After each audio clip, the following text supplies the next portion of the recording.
શ્રી સથરા વિવિધ કાર્યકારી સહકારી મંડળી લીની તારીખ 19 માર્ચ 2025 ને સોમવારના રોજ 66મી વાર્ષિક સાધારણ સભા અવની સોસાયટી સથરા ખાતે મળી ગઈ. તેમાં વિશાળ સંખ્યામાં સભાસદોએ ભાઈ બહેનોએ હાજર રહ્યા છે.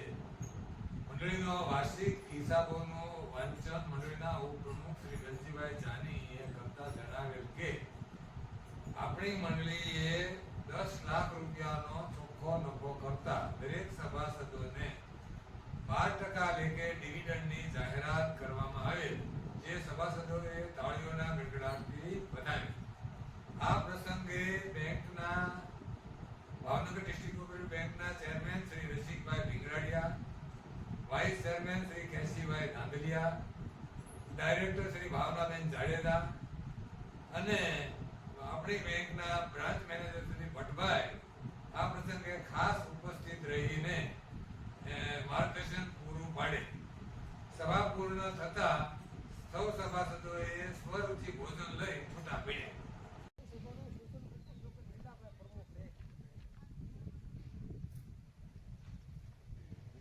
જે લીલાભાઈ દરકાર મૂકી છે એ વાત હું કહેતો એ રજૂ કરું છું. કોઈને કઈ પ્રશ્ન હોય તો કહી શકે છે.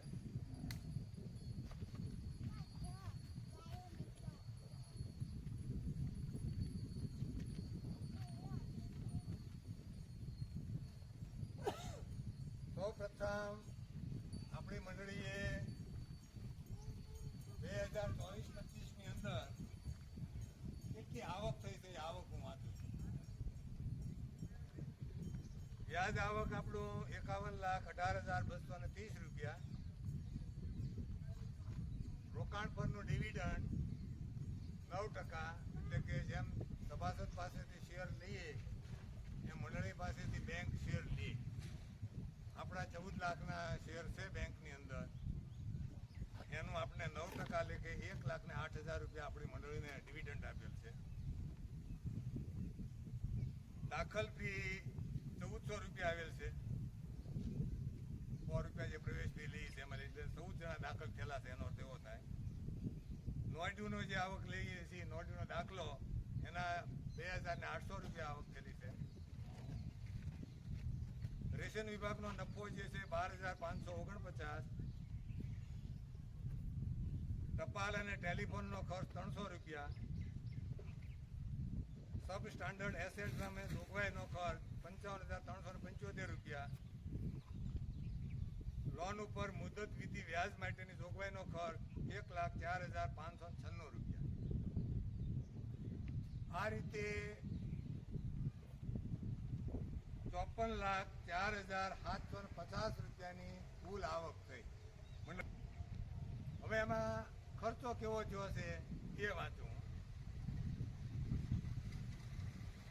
થાપણ પરનું વ્યાજ આપણે જે થાપણ લઈએ છીએ એના પર આપણે 4,74,535 રૂપિયા વ્યાજ ચૂક્યું.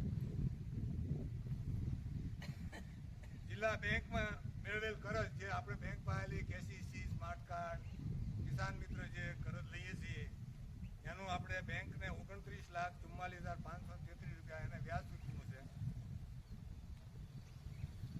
ભથ્થા, પ્રોવિડન્ટ ફંડ, પગાર, બોનસ, પેન્શન ના 4,34,000 ખર્ચ થયો છે. પ્રોવિડન્ટ કર્મચારીનો ફાળો 46,080 રૂપિયા છે. કર્મચારી ગ્રેચ્યુટી ફંડ વાળાનો ખર્ચ 32,000 છે. લાઇટ બિલ, ટેક્સ, ભાડું 45,000 રૂપિયા છે. વીમા પ્રીમિયમ આખી મંડળીનો આપણે મંડળી કવર કરે છે, આપણે લેતા નથી, બધાનો એક સાથે મંડળી જ ભેજીએ છે. વીમો 11,252 રૂપિયા છે. કાયદાકીય ચાર્જ 2,000 રૂપિયા છે વકીલ ફીના. પ્રિન્ટિંગ અને સ્ટેશનરીનો ખર્ચ 8,520 રૂપિયા છે. ઓડિટ ફી 3,000 રૂપિયા છે. મુસાફરી ખર્ચ 12,920 રૂપિયા. મિલકતો અને ઘસારો 14,673 રૂપિયા.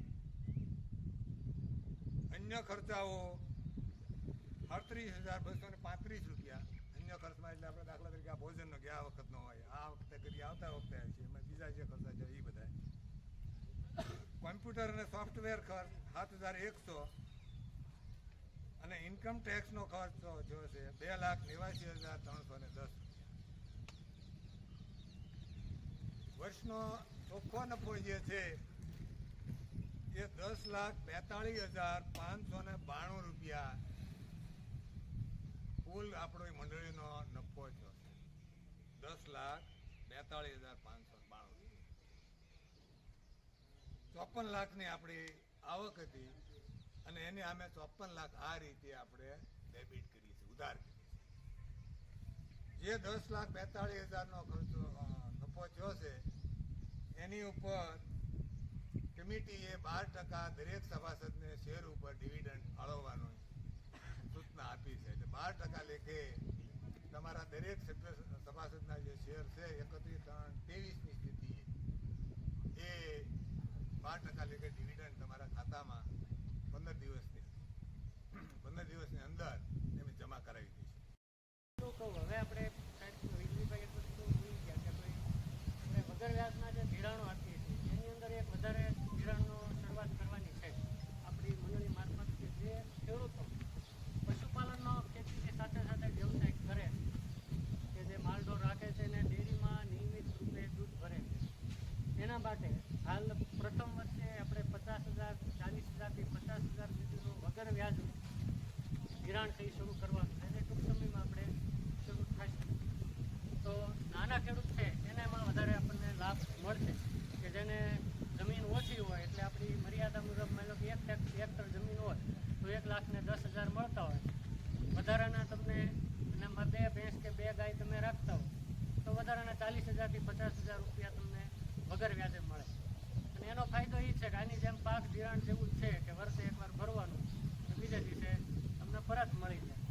એટલે એનાથી નાના ખેડૂતોને મોટો ફાયદો થવાની શક્યતા રહે. આપણી મંડળી વારંવાર બેંકને રજૂઆત કરે છે કે ભાઈ અમારું ધિરાણમાં વધારો કરો કે ભાઈ અમને જે પાક ધિરાણ બીજી બેંકોની સાપેક્ષે વગર વ્યાજનું ઓછું મળે છે એની સામે વધારે મળે. બેંક એના માટે પ્રયત્નો શરૂ છે કે ભાઈ આપણે વધારેમાં વધારે બીજી બેંકો જેટલું ધિરાણ આપી શકીએ જેથી આપણા કોઈ ખેડૂતને બહાર ન જવું પડે. પણ તમારે એક કામ એ કરવાનું છે, આપણે જાગૃત ખેડૂત તરીકે બીજે બેંકમાં જતા હોય એને ક્યારેક એની પાસબુક મગાવીને જો બતાવવાનું કે ભાઈ જો તમે આ ધિરાણ 1 લાખ લીધા છે તો એની સામે કેટલો ખર્ચો કર્યો છે.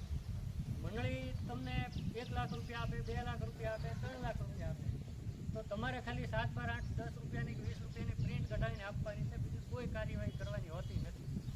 એની સામે તમે જ્યારે ઘણીવાર વધારે ધિરાણના મોહમાં બીજે જતા હો તો પહેલાં તો પ્રથમ વર્ષે જ તમારી પાસે 3,000 થી 4,000 રૂપિયા તો TCRના લેશે કે તમારું ટાઇટલ ક્લિયર સર્ટિફિકેટ તૈયાર કરાવશે.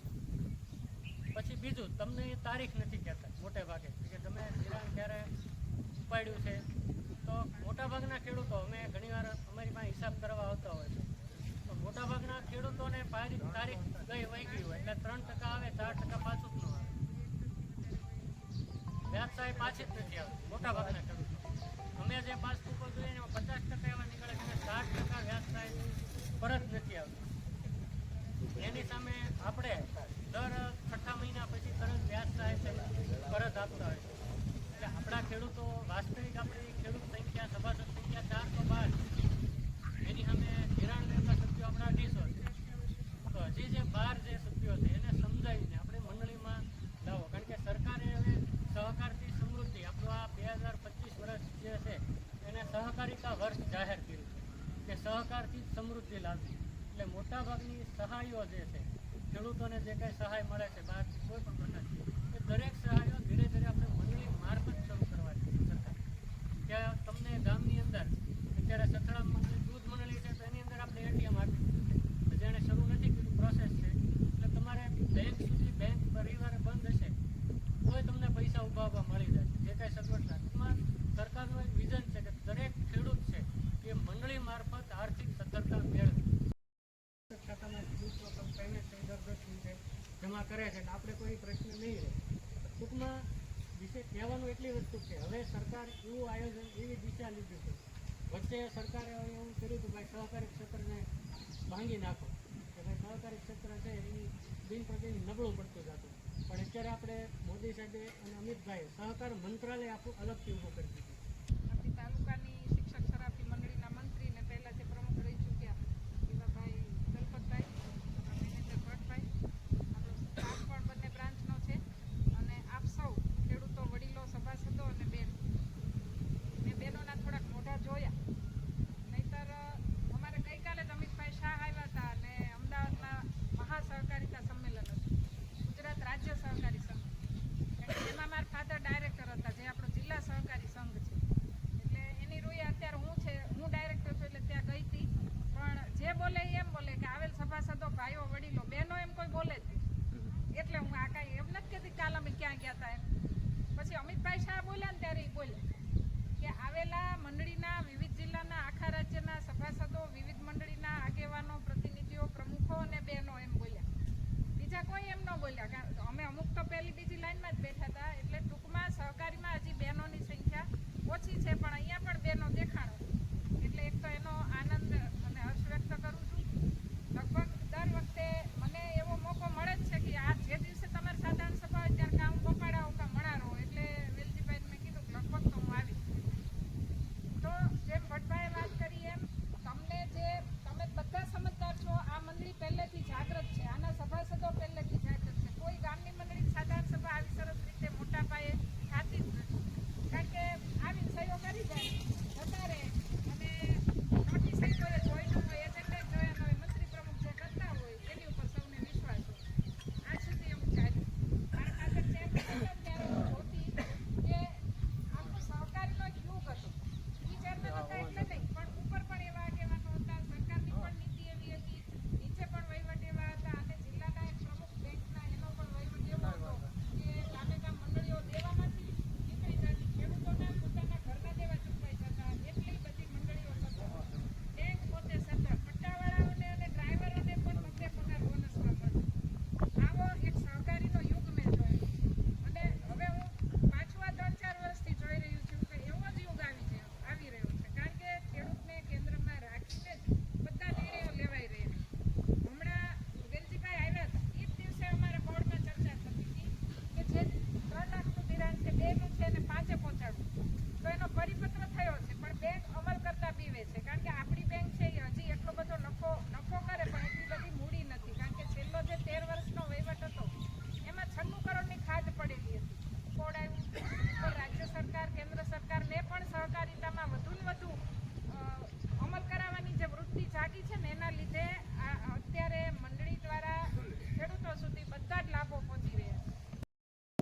હવે ગ્રામ પંચાયત જે કાંઈ કામો કરે છે એને કોન્ટ્રાક્ટર બહારના આવે છે અને કામ કરે છે. આપણા ગામનો કોઈ કોન્ટ્રાક્ટર હોતો નથી. એના કારણે એના ગામ સાથે એટલો લગાવ ન હોય. એટલે જે કાળજીપૂર્વક જે કામ થવું જોઈએ, આપણે બીજા નેગેટિવ સાઈડ નથી જોતા, પણ કાળજીપૂર્વકનું જે કામ થવું જોઈએ એ નથી થતું. તો આપણી મંડળી જ કંઈક આવા કોઈ કોન્ટ્રાક્ટ રાખી અને કામ કરી શકતી હોય તો આપણી કમિટી ગામની છે, શહેરની છે, ગામના છે, એમાં સેક્રેટરી પણ ગામના જ છે. તો ગામના કામો કાળજીપૂર્વક કરતા હોય તો એ લાંબા સમય સુધી લોંગ લાસ્ટિંગ કામ છે. કમિટીની અંદર કંઈક એવા થોડાક એજ્યુકેટેડ માણસો પણ એડ કરો કે જે તમને કંઈક સજેશન આપી શકે. છે ઘણા બધા, પણ છતાં વધારે એડ થાય તો કમિટી કામ મોટી કરો તો એડ કરો. આ બેસ્ટ સજેશન મારું આ કોન્ટ્રાક્ટનું હતું. હું વિનંતી કરું છું મંગળે આપી.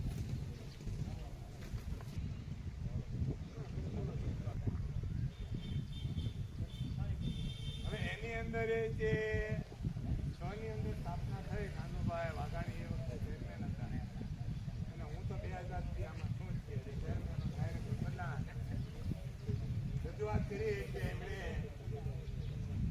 સથરાનું સૂચન કર્યું. આ પાડે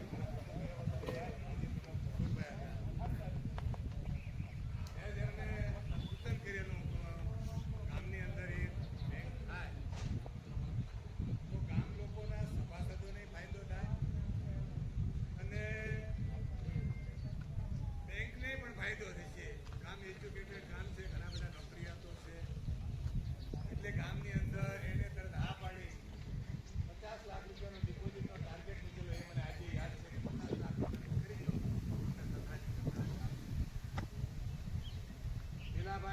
આ બધા હાજર જ છે. એ વખતે કમિટી મેમ્બરો હતા એ બધાએ અડધી રાતે બધા દોડવા મળેલા અને